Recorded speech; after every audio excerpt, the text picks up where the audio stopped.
আসসালামু আলাইকুম প্রিয় ভিউয়ার্স, আজকে আপনাদেরকে যে ব্রয়লার ফার্মটি দেখাচ্ছি এটার বয়স হচ্ছে 27 দিন। এখন দুপুর ঠিক 1:30টা। ওদের লাঞ্চ দেওয়া হচ্ছে। দেখেন কত খাবারের চাহিদা তাদের। ঠিক গত 17 দিন বয়স থেকে এদেরকে টাইমিং করে খাবার দেওয়া হচ্ছে, আর এইটাই নিয়ম। এইভাবে খাবার দিলে মুরগিদের খাবারের চাহিদা বৃদ্ধি পায়, অর্থাৎ সকাল, দুপুর ও রাত। এই ফার্মটিতে মাত্র 160 পিস বাচ্চা আছে। ইনশাল্লাহ লাভ হবে। এই মুহূর্তে সবাই সুস্থ এবং সবল।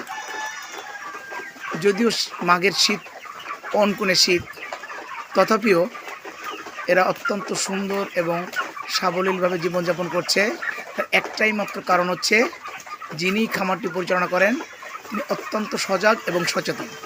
বিশেষ করে শীতের প্রতিরক্ষা বাবদ এই যে চতুর্পাশে যে পর্দা দেখতেছেন, এই পর্দাগুলো প্রতিদিন সকাল 9টায় উঠানো এবং বিকাল 4টায় নামাতে হয়। অর্থাৎ ভিতরকার গরম ধরে রাখতে হয়। আবার সারাদিন যদি আটকে রাখা হয় তাহলে এক ধরনের গ্যাস তৈরি হয়, যে গ্যাসে মুরগিদের অসুবিধা হবে। এই ফার্মেও ঠিক তদ্রূপ হয়েছিল গতকাল। অর্থাৎ পর্দা তুলতে একটু দেরি হওয়ায় অনেক মুরগি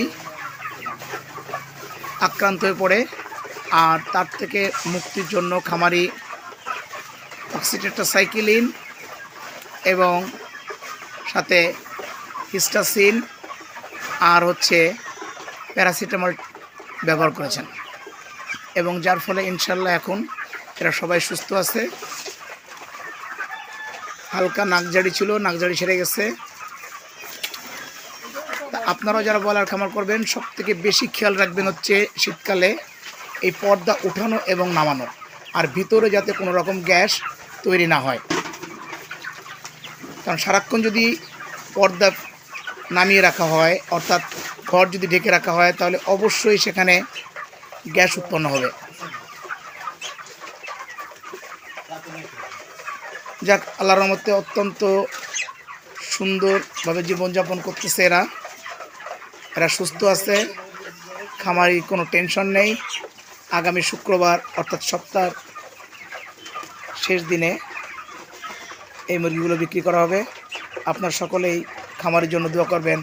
আল্লাহ হাফেজ।